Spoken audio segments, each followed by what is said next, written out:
Okay, welcome everyone. I see some of our Stanford representation here. I assume as well as people from Queens, New York, the Upper West Side, and Albany, New York as well.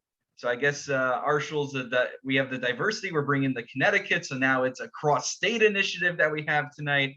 So thank you all for joining in our 4-week Elul series.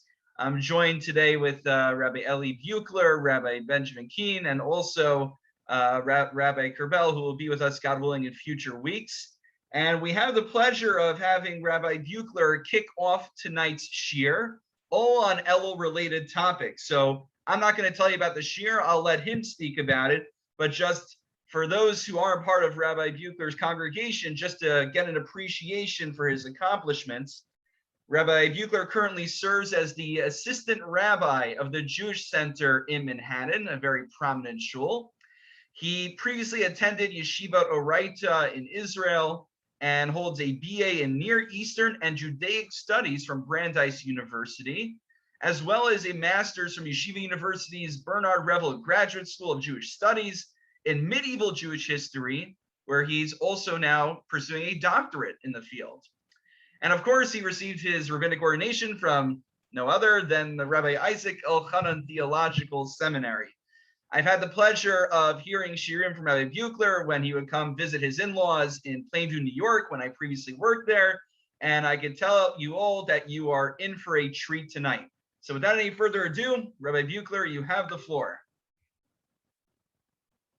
Thank you very much, Rabbi Kurtz and Rabbi Keen, as well as Rabbi Kerbel. It's really a pleasure to be here. I want to thank Rabbi Kurtz really for being the brains behind this series and really encouraging all of us to participate and to bring a number of communities together for this great initiative. If this last year and a half has taught us anything, it's that you really can be anywhere in the world at any time. And it's really great to be able to learn with all of you this evening. In just a few moments, I'll post a source sheet in the chat, which you're more than welcome to download during our learning.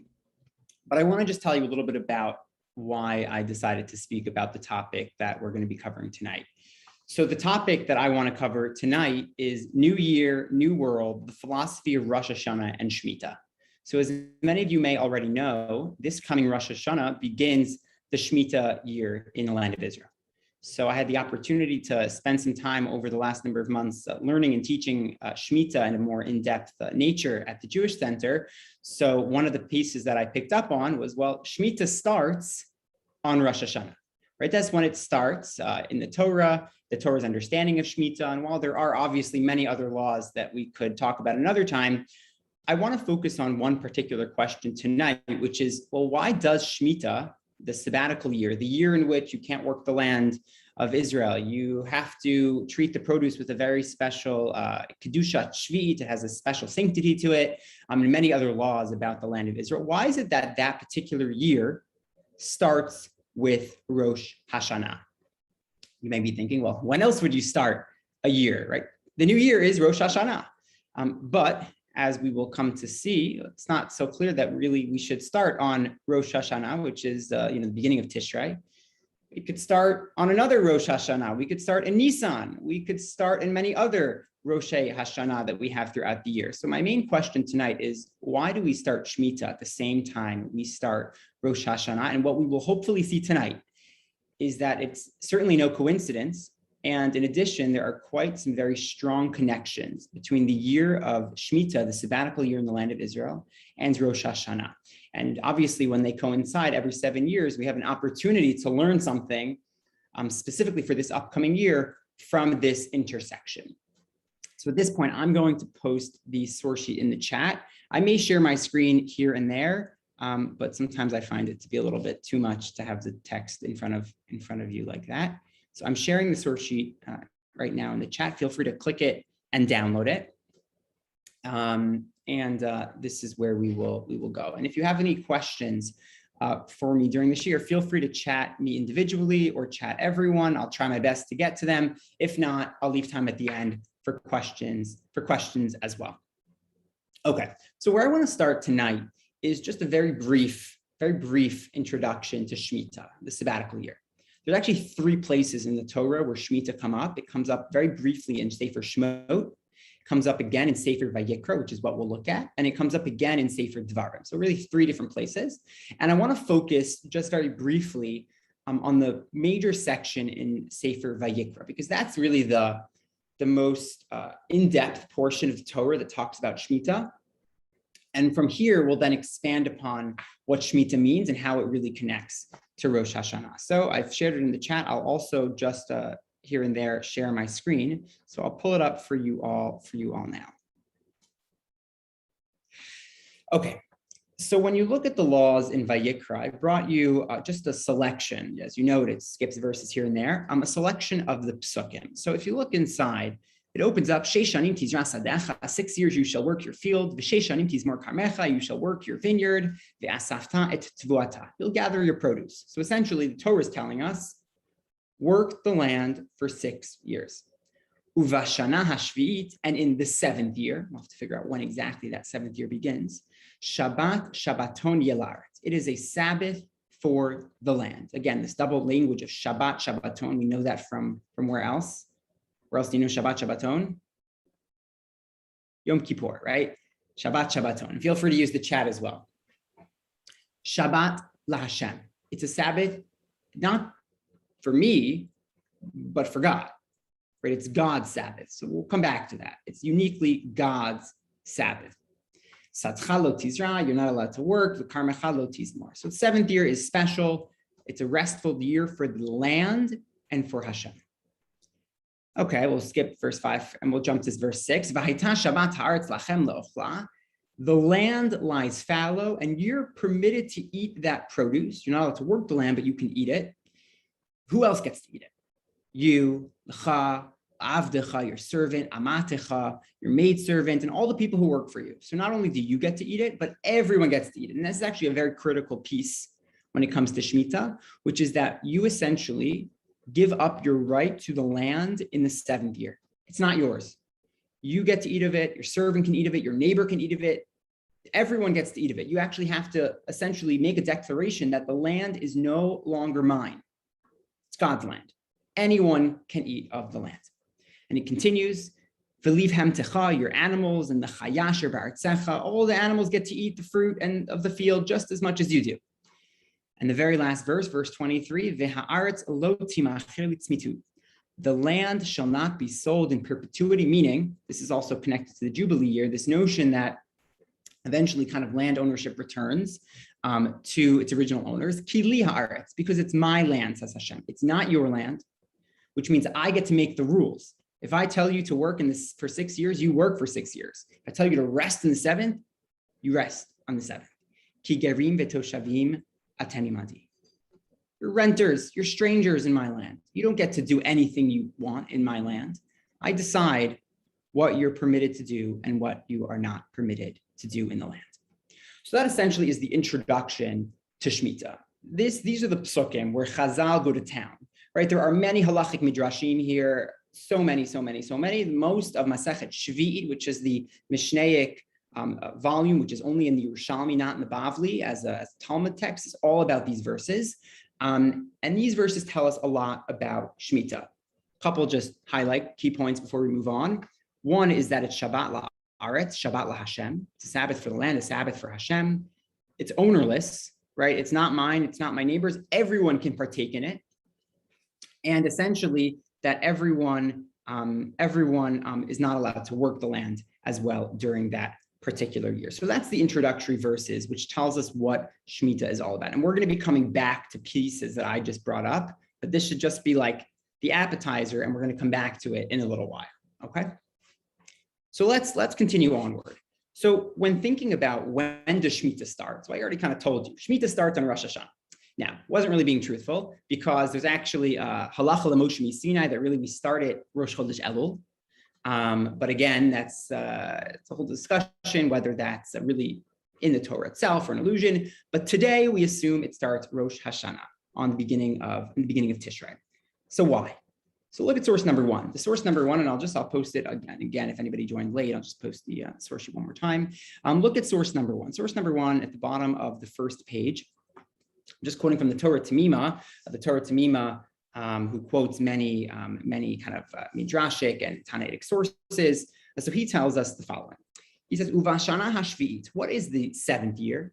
How do we know when the seventh year began? When is the seventh year start? Is it Rosh Hashanah? Is it the beginning of Tishrei? He quotes a brayso, Tanya.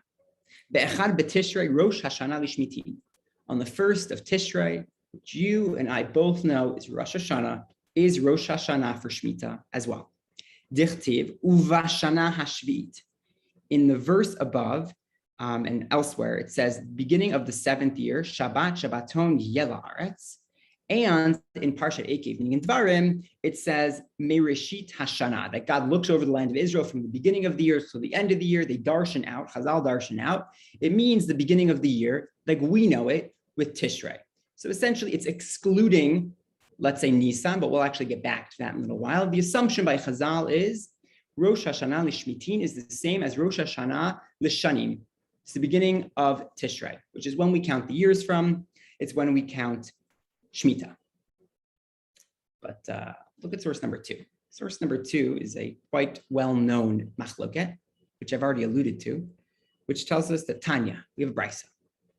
Rabbi Eliezer Omer, B'Tishrei nivra ha'olam. The world was created in Tishrei, which is essentially how we understand creation. That's why all of our liturgy on Rosh Hashanah focuses on creation.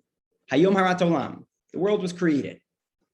But Rabbi Yoshua Omer b'Nisan nivra ha'olam. No, the world was created in Nisan.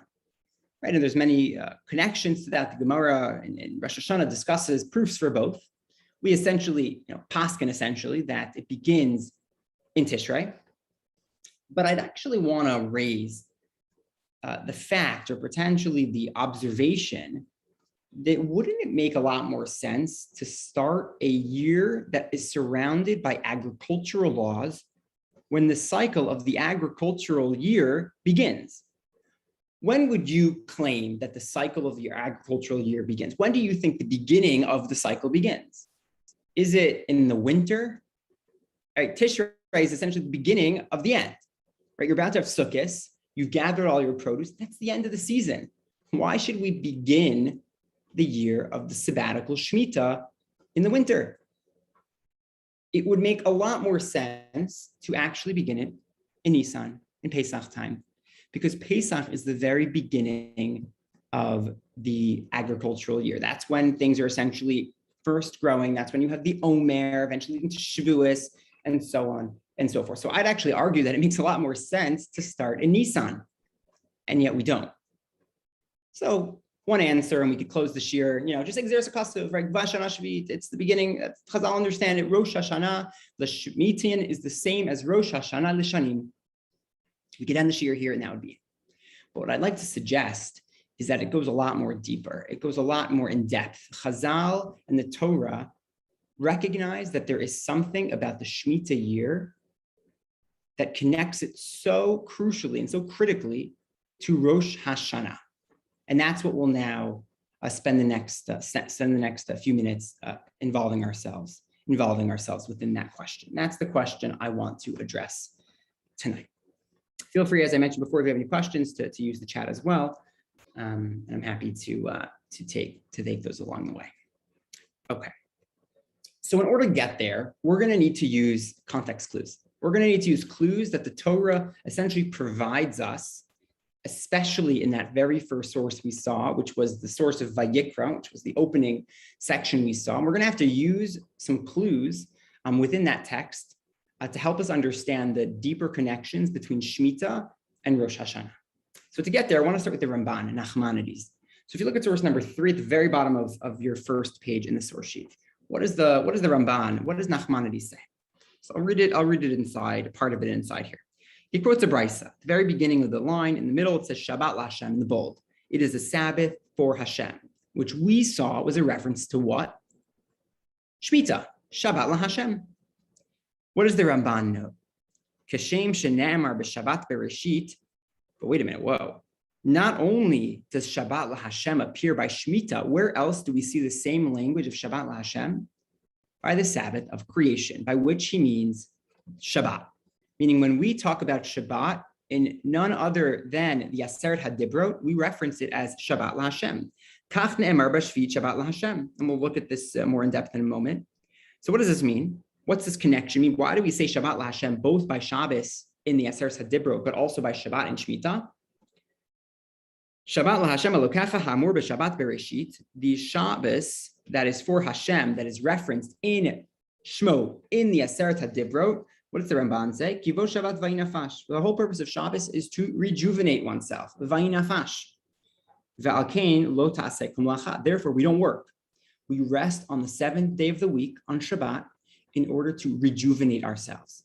God says, work for 6 days, rest on the seventh. Ulekach amru ki kein ne'emar b'Shmita. So too, says the Ramban, is what the Torah means by Shabbat LaHashem in Shemitah. Ki hi shvi'it bashanim. What the Ramban points out is you have a parallel structure, which perhaps may have been somewhat intuitive, which is that we work 6 days of the week and we rest on the seventh. We work 6 years and we rest in the seventh year. We don't get to work the land. We just get to essentially enjoy that which God has provided us. Vayinafash on Shabbat, and on Shemitah, we enjoy the produce, the kedusha of the produce, but we can't work it, right? Just as you work for 6 days to create a nice Shabbos meal, Friday you work extra, you get to involve yourself in preparing for Shabbos. So in the seventh year, just like on Shabbat, you get to prepare and get to then enjoy restfulness in the seventh year.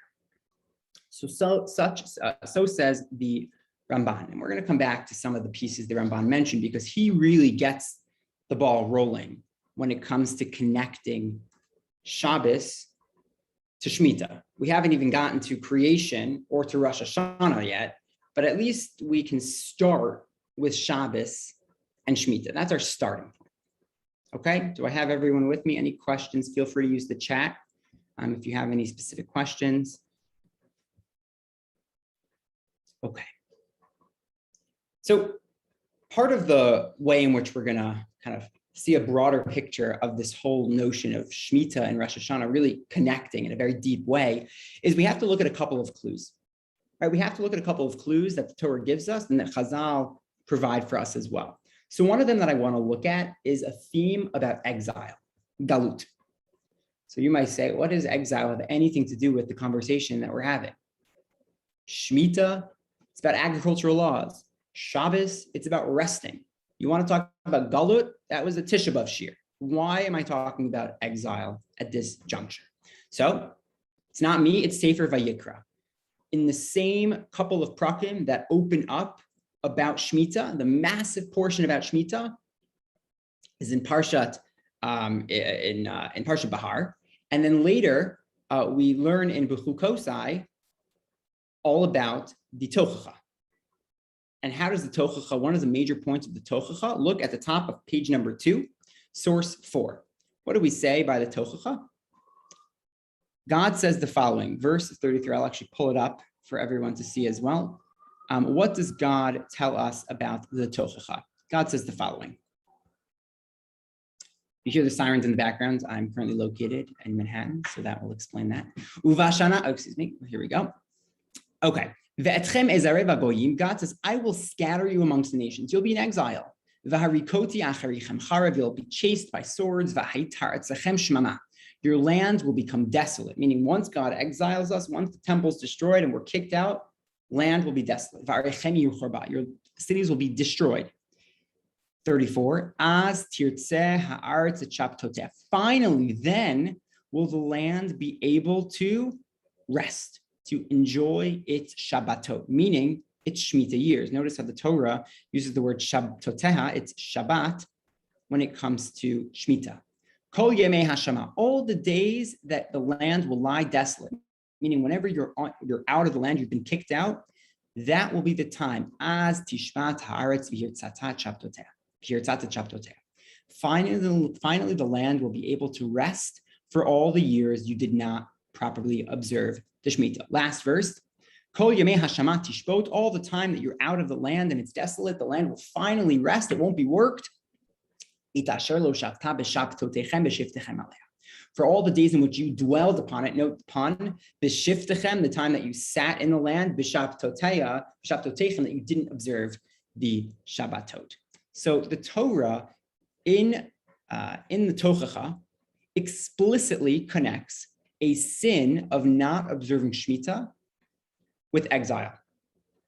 Now, it seems quite drastic, and we'll get back to that in a moment, but note that for the Torah, one of the major reasons we get exiled from the land of Israel, and according to the Ramban, this is specifically by Rishon, which makes sense because it was only Midoraisa during that time period. It's a much larger discussion, but essentially, Shemitah, the lack of observance of Shemitah caused our exile, which is why this parsha comes immediately after the parsha about Shemitah. And it's why the Torah specifically tells us all the years that you didn't keep Shemitah, you will be in exile. I'll note that if you look at Rashi on this text, which I didn't bring before you, Rashi actually, it's quite long. Rashi goes through and does the math. He says, okay, they entered the land in this year and they were there for that many years. It equals 70 years, which equals the amount of time they didn't keep the Shemitah. And it goes through it, essentially telling us that literally year for year in exile was equal to the years that we did not properly observe the Shemitah. Wow. Right? I would say avodah zarah, gilui arayos, murder, a couple agricultural laws. Like, seriously? That's what's going to get us into exile? It's quite strong language by the Torah. So why is the Torah's assumption, and this is not even a Ma'amar Chazal, this is the Torah. Why is it that the Torah assumes that this is such a grave sin? So to understand that, I just want to look first at the Gemara in source number 5. The Gemara tells us in Shabbos, why was the first temple destroyed? Ba'avon gilui arayot va'avodah zarah, sexual improprieties, avodah zarah, idolatry, v'hashmatat shmitin v'yovlot, not properly keeping shmita or yovel, galut ba'ala olam, exile came to the world. Why? What is so bad about not keeping Shemitah? Kilayim is bad too. Shatnez is bad too, but we don't say that here. Source number 6, the purpose, the reason that Shemitah is so critically important. The Gemara expounds upon, and it really becomes obvious essentially once you see it and you look it back into the text. Look at the Gemara in Sanhedrin, source 6. Amar Kadosh Baruch Hu Yisrael. God essentially tells the Jewish people, Zaru Shesh, plant seed, work the land for 6 years, V'hishmitu Sheva, rest in the 7th year. Kidei sheted'u sheha'aretz shelihi, in order that you know that this is my land. What's the Torah telling us? What's Chazal telling us? If you don't keep the year of Shemitah, you're essentially saying it's my house rules. Right? It's like you go over to somebody else's house and you decide to do whatever you want. If you go to somebody's house and they say you can't wear shoes, and you wear shoes, so get out of my house. We don't wear shoes in my house. You're going into God's land and you're telling him that I'm going to work in the 7th year when God explicitly prohibits work in the 7th year. God says, guess what? You broke the terms of your lease. You got to get out. So essentially, Chazal are embodying in this statement what's already quite obvious from the text in the Torah itself, which is that the Torah obligates us to keep the 7th year, to rest in the 7th year. And the purpose is to recognize that God allows us to live in this land with the condition that we may not work it in the 7th year. The moment you start working it in the 7th year, you're telling God, this is my house, not yours. Galut ba'ala olam. What do you do when somebody breaks the rules in your own house? You kick them out. They're out of the house. Hashem says to us, you are kicked out of my home. Haaretz shelihi. This also kind of brings a funny twist, perhaps, to the famous statement or song, perhaps, in modern Israel, Eretz Yisrael sheli yafa v'gam poracha, right? Perhaps the Gemara or Chazal would say, not exactly Eretz Yisrael sheli, rather Eretz Yisrael shel HaKadosh Baruch Hu, right? So essentially, we always have to remember that it's Hashem's land, not ours, which comes with a whole nother slew of responsibilities. So it's my land, it's Hashem's land, with a capital M. It's Hashem's land, and that means we have to follow the particular laws. I will just mention offhand, if you look at source number 7, another major reason of Shemitah, the Rambam says it inside. You can read it at your own pace. It's in the English, in the Mor Nevuchim, the Guide for the Perplexed. The Rambam tells us that one of the additional reasons for Shemitah is a great equalizer among people of different stratums of society. right? It breaks down hierarchies. How? Because I'm not allowed to own the land, which means my servant, my slave, anybody who was below me on the social status is now equal to me, because we can all consume the food at our own pace. They can take as much as they want. I can take as much as I want. There's parameters halachically, but we both can equally eat from the produce itself. So essentially, it's not only teaching us that the land is Hashem's, but it also teaches us through the fact that God essentially takes away property ownership during the seventh year, right? This is essentially, the classic, is the Torah socialist? Is the Torah democratic? It's actually neither. It's Torah, has a little bit of both. So during the seventh year, we become a little bit more to one side, right? Things become a great equalizer. And it's actually really fascinating to note that it's not only with people, it's with animals as well. Note that the Torah specifically tells us in Vayikra, all the animals get to eat it as well. What do you mean? Like the animals know it's mine versus my neighbor's in a regular year? No, it's the Torah is emphasizing that animals, human beings, are coming much more in line with each other. Never are animals above or equal to humans, never. But the fact that humans and animals may be a little closer in the year of Shemitah. So that's a really important point to make, which also happens somewhat on Shabbos, right? Because who can't work on Shabbos?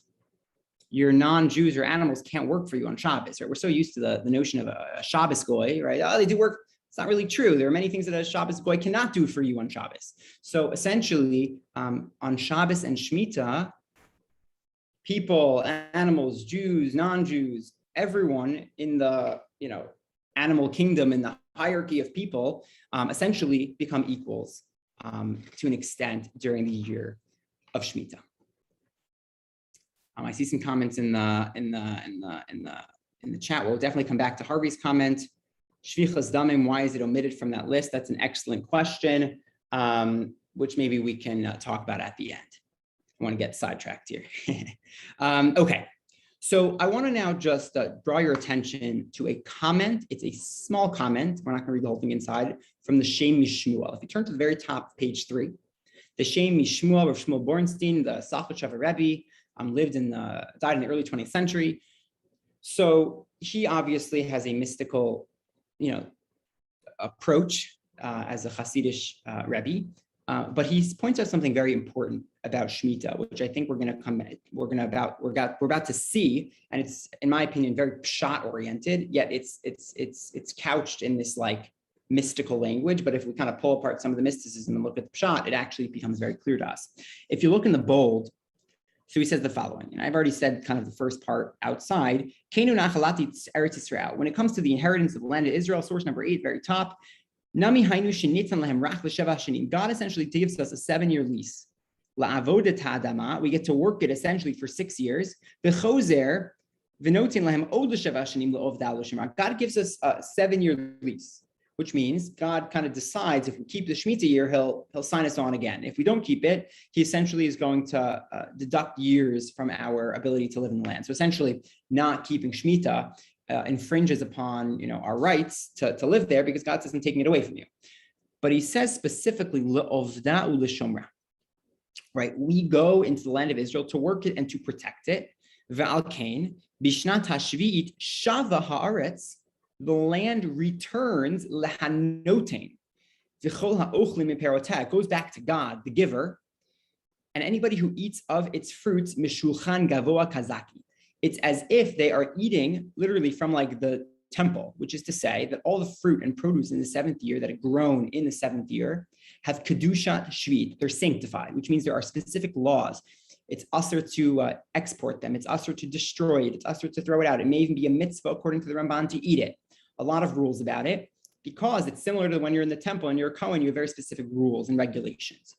So in the 7th year, it's not mine, it's not my neighbor's. We kind of are equal shareholders at the table, because it's God's table. So God says, you get to eat of it, and this is how it's done.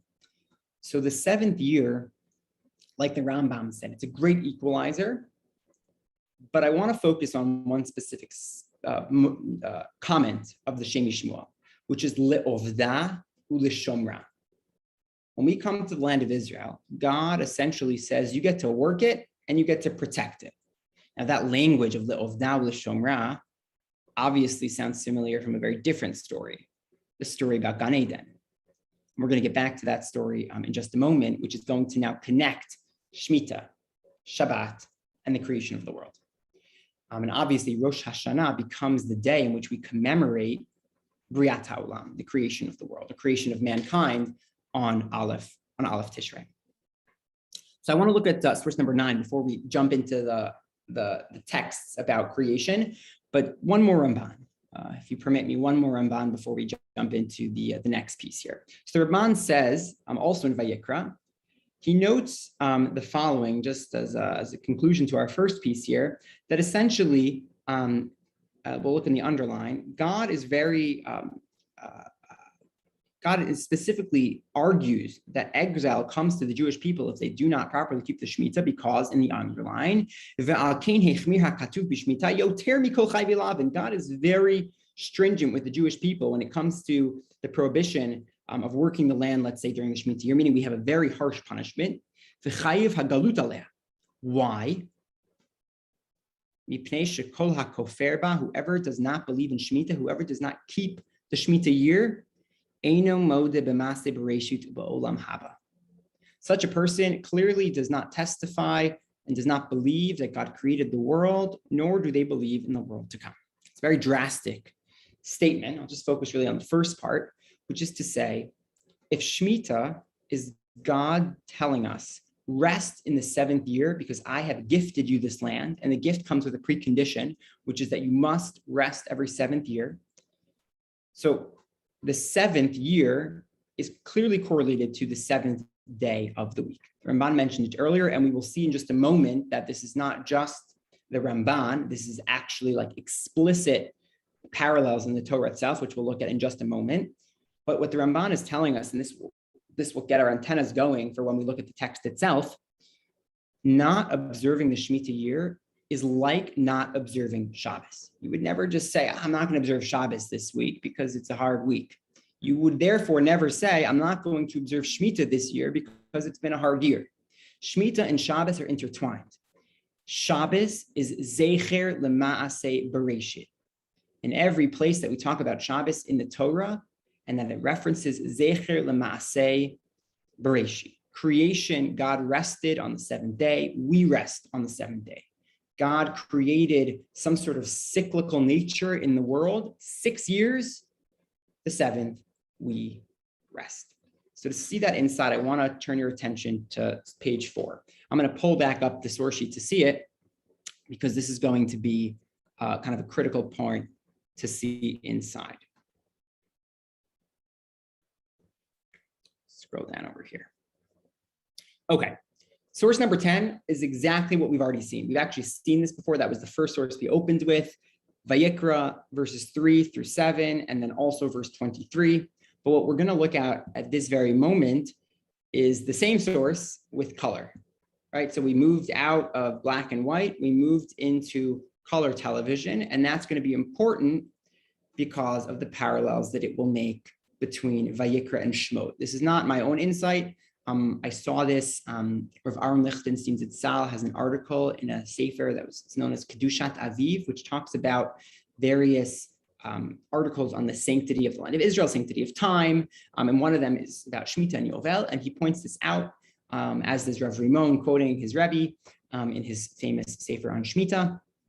So here we see it. Again, we've seen these verses, but now I want to show you the parallels.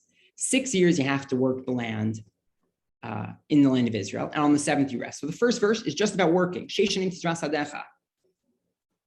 Aseret HaDibrot, Zachor et Yom HaShabbat lekadsho, Sheshet Yamim ta'avod ve'asita kol melachtecha.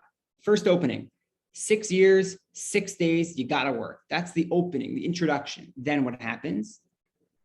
Uvashana hashvit Shabbat Shabbaton yel arts. The 7th year is a year of rest. Shabbat Shabbaton, Shabbat laHashem. What does it say in the Aseret HaDibros?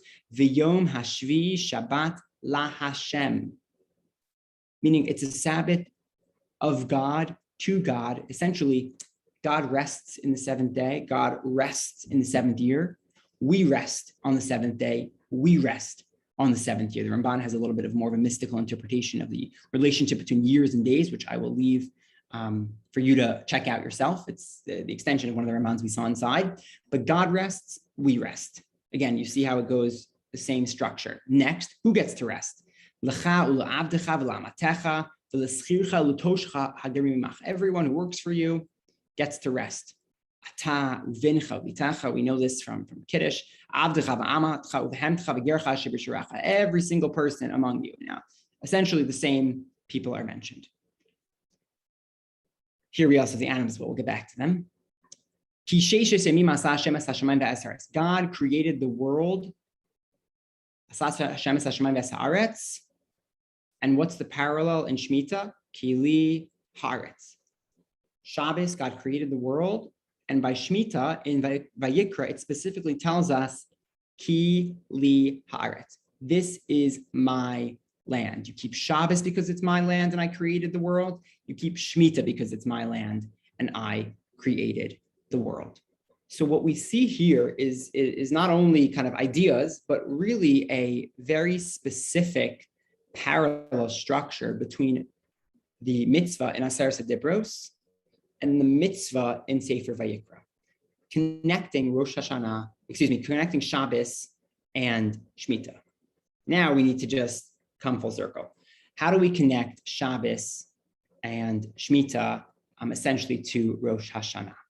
So it's obvious on the one hand, and the other hand, we're going to just look at a few verses to connect it all. On the one hand, well, Shabbos is a commemoration of the creation of the world. Right? We keep Shabbos because God created the world in 6 days and rested on the seventh. And that is commemorated in Tishrei. That's when we commemorate that God created the world. Hashem nivra ha'olam. But there's a little bit more to it. And for that, I want to show you the last few pieces here. Scroll down here. In Sefer Bereshit, chapter 1, verse 29, what do we say? We say here the following. When God created the earth on the sixth day of creation, Vayomer Elokim, Hinei natati lachem et kol esav zarei hazer. God says to humanity, I've given you all the vegetation in the world to eat. Remember, we can't eat meat. Asher al pnei kol haaretz ve'et kol ha'etz asher b'fri eitz zarei hazer lachem yiheh le'ochla. It is for you to eat. Who else gets to eat vegetation? U'lechol chayat haaretz, all the animals, the birds, the creepy crawlers, et kol yerek esav le'ochla.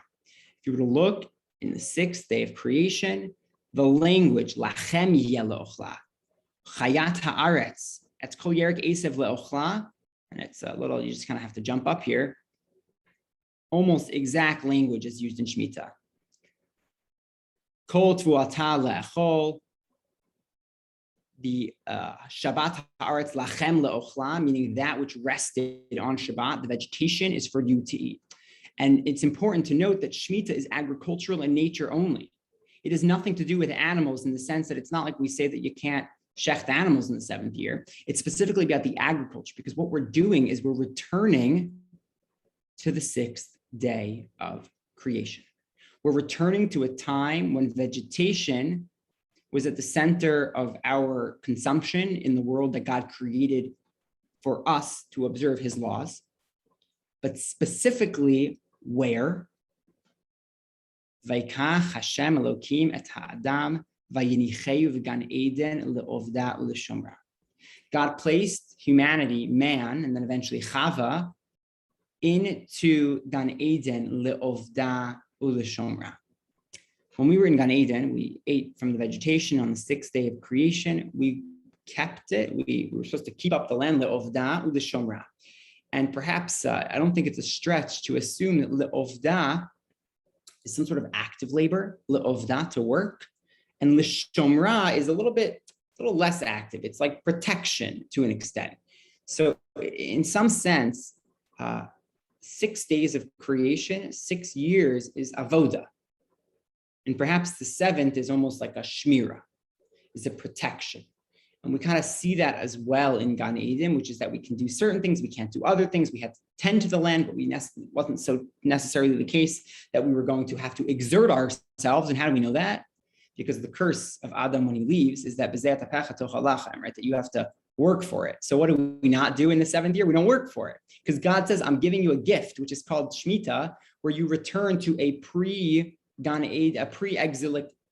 life, when you lived in Gan Eden, which means you get to live in the land. You don't have to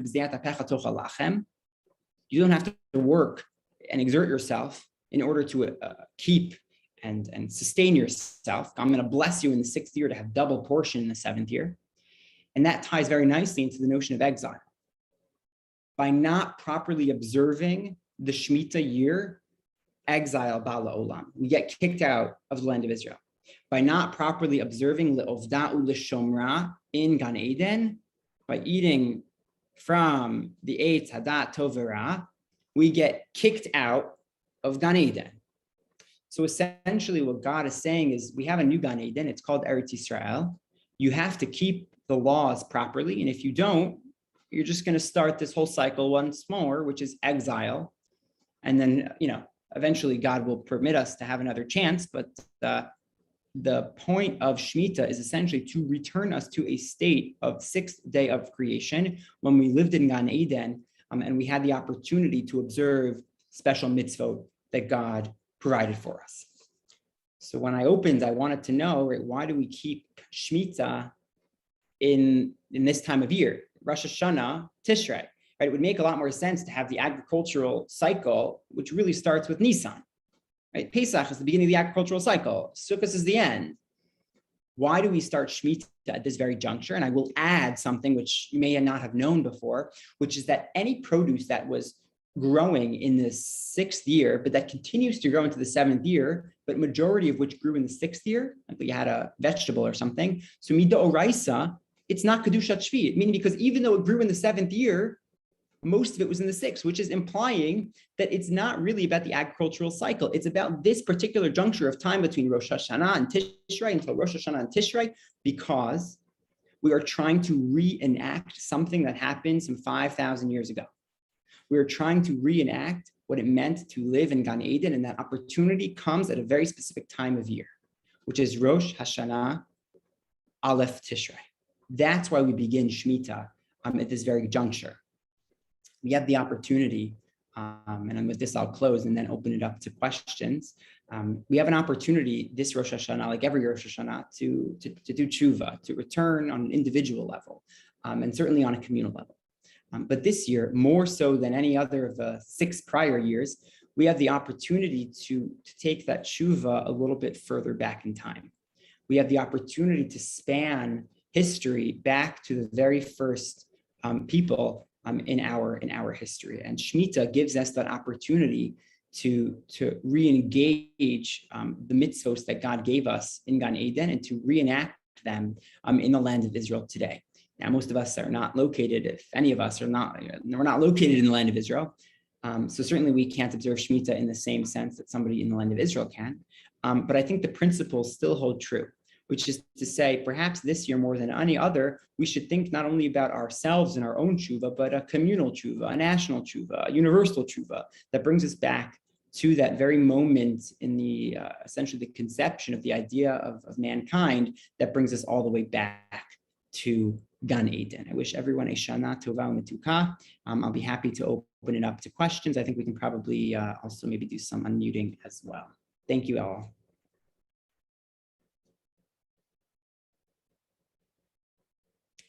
Let's see. Thank you, Rabbi. I'll figure out how to mute people, but if you want to address the questions in the chat, you can choose which one. You can ignore mine if you want. It's fine. Yeah, sure. I'll look at a few others.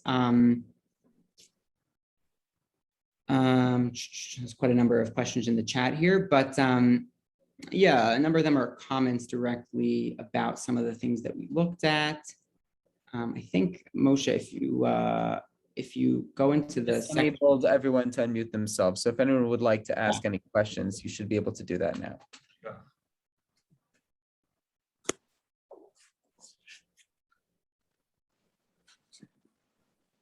Rabbi?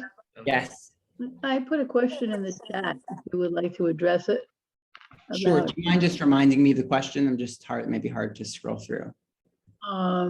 It's referring to the fact that the whole world is God's land. It's not just Eretz Yisrael. And so,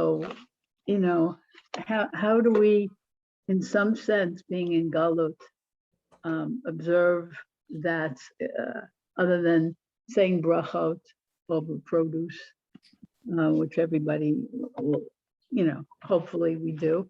Yeah. And what about the rest of the world, and what does it do for the rest of the world to allow them to see that this is God's land and it didn't just happen by coincidence? Excellent question. Thank you so much. So I think, kind of thinking on a macro level, many of the mitzvot that we as Jews have, certainly almost all of them, are only incumbent upon us as Jews. And one way to look at it is to say that there was some sort of project, which is called the Project of Creation of Mankind. And we had a couple of additions. And it didn't quite work out the way that God or that perhaps humanity was intended for. And eventually it ends up that we get tasked with many of the heavy lifting. But that's not to say that what we do or the ideas that come along with our mitzvot are not pertinent to the rest of the world. So I think this is one of those areas where we say, listen, the project of Gan Eden was a failure.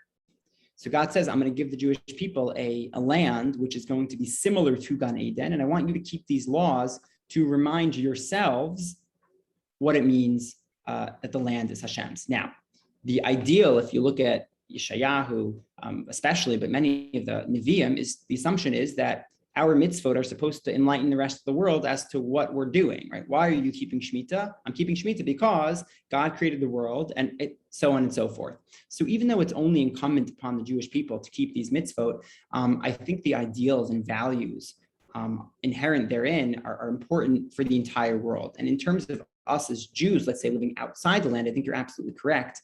That brachot is essentially a universalistic way for us to appreciate that which God created in this world. So perhaps this year, spend more time on brachot. Think about it even more so, because we may not be able to observe Shemitah in its entirety outside the land of Israel, and even in the land of Israel, where Shemitah today is only rabbinic in nature. Good question. Thank you. Hey, Rabbi, quick question. Hey, It's been a few years since Young Israel Plainview. I know, good to see you. Good to see you too. So on that point, on kind of like that last question, ki li kol haaretz, so one would think that Shemitah would apply across the board all the time in the land of Israel, not that it would be kind of somehow hinged or stipulated on when Rov Am Yisrael is in the land. I'm just curious what your thoughts are on our relationship to Israel within the context of this kind of paradigm of Shemitah applying in the land now on a D'Rabbanan level, but it really is only D'Oraisa, the ki li kol haaretz D'Oraisa aspect when Rov Am Yisrael is there. Yeah. So what Sam is pointing out here, thank you for that question, is that today we only observe Shemitah on a rabbinic level in the land of Israel, right? Since the Jews were it's machloket, but since Jews began the exile, even before the destruction of the first temple, think of the 2.5 tribes, the 10 northern tribes. Once those exiles began, based upon verses in the Torah, Shemitah was no longer biblical in nature. It was only rabbinic in nature.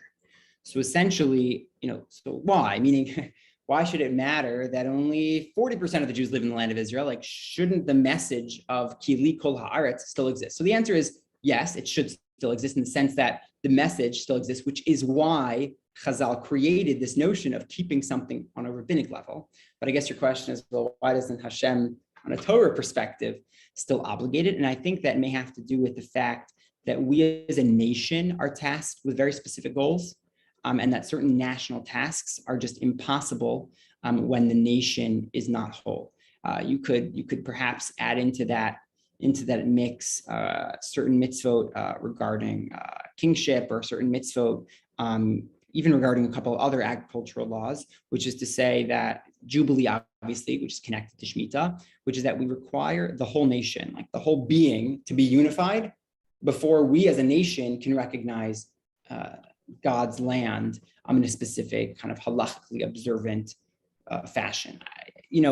we're so used to, I think, as Jews in living in Galut, as having mitzvot that apply to me, and I keep them on a very individualistic level. It's almost like a capitalist approach to mitzvot. But essentially, when we think about the nation or mitzvahs that apply writ large, you require like a majority of the nation, because otherwise it's you don't have a minyan, right? You need the minyan essentially to collectively on a deoraita level exert power to be able to show that this land really isn't mine and that it's Hashem's.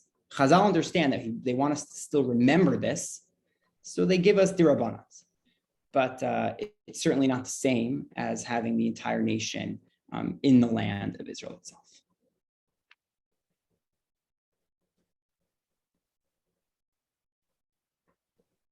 Rabbi Buechler, if I may, I had a thought about maybe you agree with, or maybe you don't, about the first question that was asked. I didn't see who got to ask it, but part of what you shared about what makes Shemitah a reminder that the land is God's and that we don't, it's not really our land, is the fact that we have to share the produce of that land with our servants, our slaves, our neighbors, the poor, everyone who, other people who aren't normally the so-called owners of this land. So I've sometimes tzedakah is a way of recognizing that same idea that what the wealth that we have isn't really coming from God. Do you think maybe that could be like a way to sort of recognize this idea of Yeah, I definitely agree with everything Rabbi Keen said, and I think especially there's a storied tradition of Jews living outside the land of Israel, supporting especially farmers in the land of Israel who want to properly observe Shemitah. It's very challenging today to keep Shemitah in the land of Israel.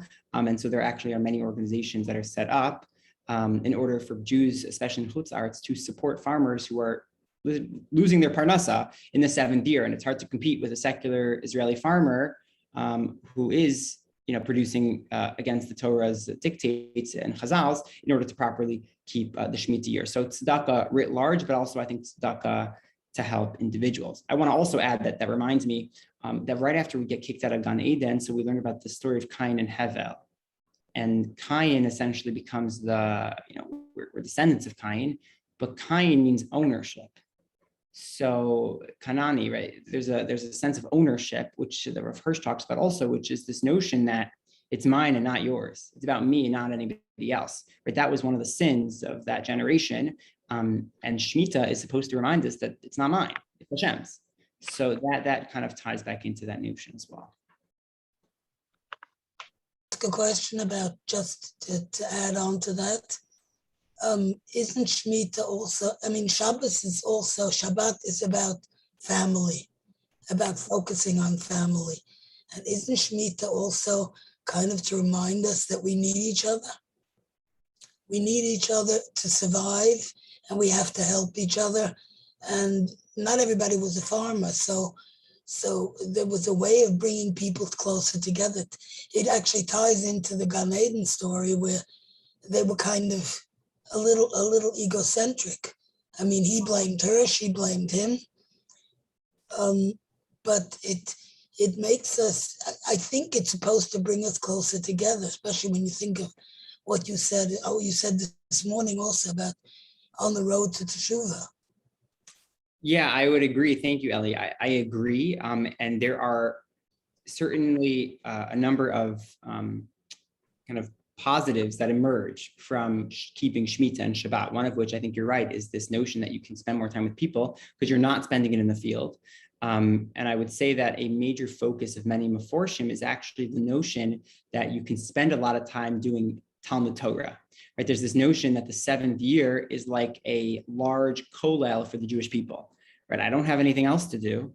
Can't work the land, and especially in 2,000 years ago, 3,000 years ago, when people are primarily farmers. So what do? You learn Torah, which again reconnects you to Hashem in a way that you normally would not be. And kind of it's like a year to recharge. It's a sabbatical, and then you get used to that relationship. And every 7 years, you need to plug back in. Thank you.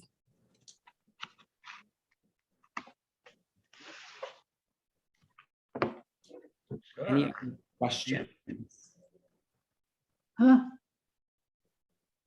Well, Rabbi Buechler, I think that's a beautiful note to end on.